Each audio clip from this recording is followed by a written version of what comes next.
이번 편에서는 급여, 세금, 퇴직금과 관련해 살펴보도록 하겠습니다. 호주의 최저시급은 산업별 단체 협약에 따라 상이합니다. 이게 무슨 말인가 하면은 우리나라는 정부가 정하면 업종 불문, 지역 불문 다 동일하게 최저시급이 적용되는 반면에 호주는 산업별로 단체 협약이 정해지면은 그 최저시급에 따른다는 말입니다. 산업별 단체 협약이 없는 경우에는 매년 7월 1일 발표하는 법정 최소시급에 따릅니다. 2023년 7월 1일 발표한 법정 최소시급은 23.23불 또는 주급으로 882.80불입니다. 따라서 법정 최소시급보다 낮은 급여를 제시한다. 산업별 단체 협약에 있는 최소시급을 위반한다 하면은 옴부즈맨에 클레임할 수 있습니다. 임금은 산업별 단체 협약이 있는 경우 지급 기일에 따르며 없는 경우 적어도 한 달 단위 지정된 날에 지불해야 합니다. 고용계약 합의가 있으며 1주, 2주 단위로도 지급 가능합니다. 또한 임금은 현금 수표, 계좌 입금 방법만 가능합니다. 이게 무슨 말이냐면 내가 팔고 있는 상품, 내가 제공하는 서비스인 음식 이런 걸로 임금을 대체할 수 없다는 말입니다. 꼭 지정된 임금 기일에 현금으로 임금이 지급되는지 꼭 체크하시길 바랍니다. 여기서 말하는 현금은 현금 수표, 계좌 입금을 다 포함한 말입니다. 추가 근무 수당의 경우 산업별 단체 협약에 해당되는 직업군의 경우에는 연장근로, 휴일근로, 야간근로에 따라 별도의 오버타임 수당이 책정됩니다. 옴부즈맨 홈페이지에 들어가면은 이 산업별 단체 협약에 따라서 페이 가이드가 나와 있습니다. 가장 많이들 취업하시는 레스토랑에 대해서 한번 제가 가져와 봤어요. 이렇게 보면은 옴부즈맨에서 이 자료를 다운받으실 수 있고요. 다음 장을 살펴보면은 고용 형태, 풀타임, 파타임, 그리고 레벨이 어떤지, 여기서 그러면 주당 최저는 얼마를 받아야 되는지, 그리고 야간에 근무했다.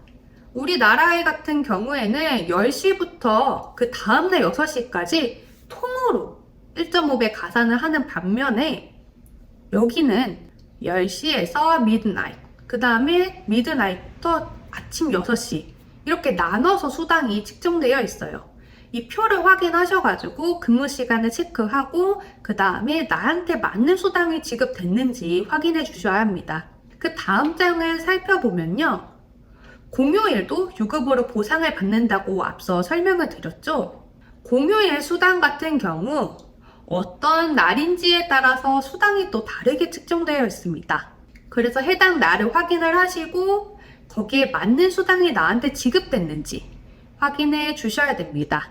다음에 연장 근로를 하면은 얼마를 받아야 되냐 라고 하는 게 나와 있어요. 밑에 보시면은 내가 어떤 산업별 단체 협약에 해당하는지 체크를 하시고 옴부즈맨에서 페이 가이드를 확인하시고 그거를 다운 받으셔가지고 나한테 맞는 그럼 수당이 얼마인지 체크를 하시고 이거를 통해서 수당을 측정해서 제대로 받고 있는지 확인해 보실 필요가 있습니다. 너무 복잡하죠? 다음 페이지를 보면은 급여 명세서라고 되어 있죠? 이와 같은 수당들을 기재해서 애초에 고용주가 줬어야 해요. 근로자는 급여를 받은 후 하루 이내에 급여 명세서를 받아야 합니다. 급여 명세서를 미지급하면은 고용주한테 달라고 요청 가능하고요. 급여 명세서는 서면 또는 전자적 형태로 교부돼야 돼요. 여기서 말하는 전자적 형태는 이메일 같은 매체를 말을 합니다. 급여 명세서는 밑에 6가지를 포함하고 있어야 되는데요. 고용주 이름이 뭔지, 고용주 ABN, 그리고 근로자의 이름, 임금 지급일이 언젠지, 급여를 산정한 기간이 언젠지, 세전이 얼마고 그 다음에 세후가 얼마인지를 기재를 해야 됩니다. 여기 기재되어 있는 사안을 토대로 내가 일한 만큼 돈을 정당하게 받았는지, 최소임금에 미달하진 않는지, 수당이 빠졌는지 안 빠졌는지 확인을 해주셔야 됩니다.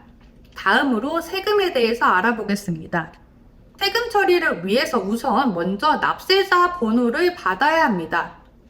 일을 시작하기 전 또는 일을 시작하고 나서 바로 TFN이라고 하는 납세자 번호를 받아주셔야 합니다.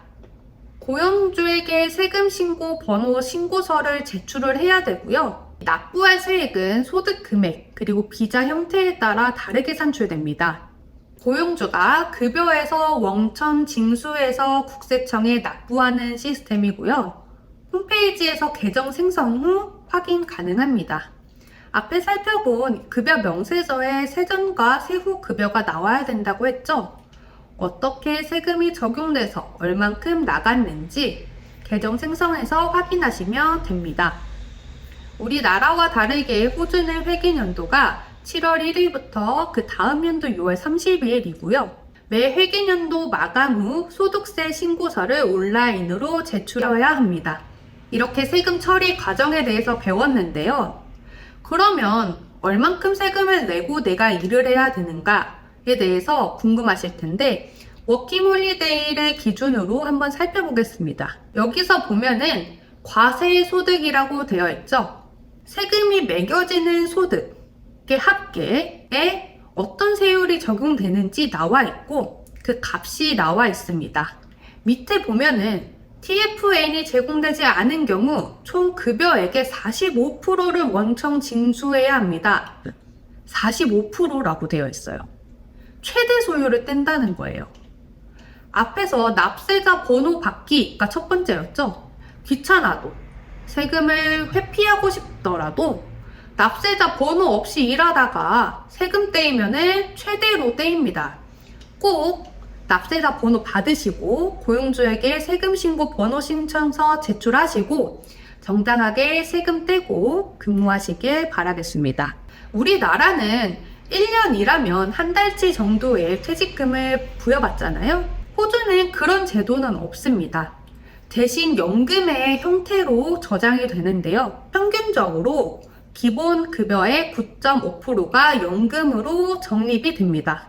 임시비자 소지자의 경우는 조건을 충족하면은 호주 출국 연금 지급 제도를 사용할 수 있습니다. 이게 무슨 말이냐면 우리나라처럼 근무 관계가 종료될 때마다 이 회사에서 퇴직금을 받고 이런 시스템이 아니라 근무를 하면서 연금을 적축해놨다가 노후를 보장받는 시스템인데 임시비자를 갖고 계시는 분들은 호주를 출국하게 되면은 쌓아놨던 연금을 타실 수가 없잖아요. 그래서 호주 출국 연금 지급이라는 제도가 있는 겁니다.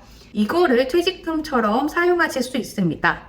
어떤 조건을 충족해야 하냐면요.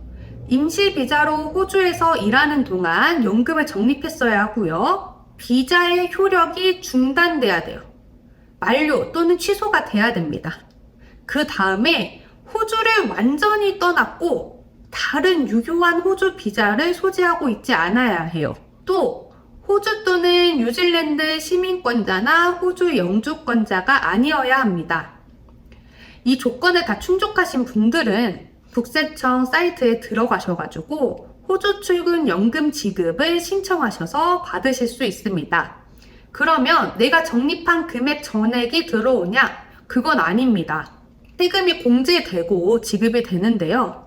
워킹홀리데이 비자의 경우 65% 공제되고 나머지 35%만 받으실 수 있습니다. 즉 외국에서 근무를 하시고 연금을 저축했는데 고용관계 종료됐고 나는 한국으로 완전히 돌아왔다 하시면 퇴직금과 같은 명목으로 돈을 받으실 수는 있지만 세금을 다 공제하고 받는다 이렇게 이해하시면 되겠습니다. 지금까지 임금, 세금, 퇴직금에 대해서 살펴봤습니다. 다음은 보험 제도에 대해서 설명드리도록 하겠습니다.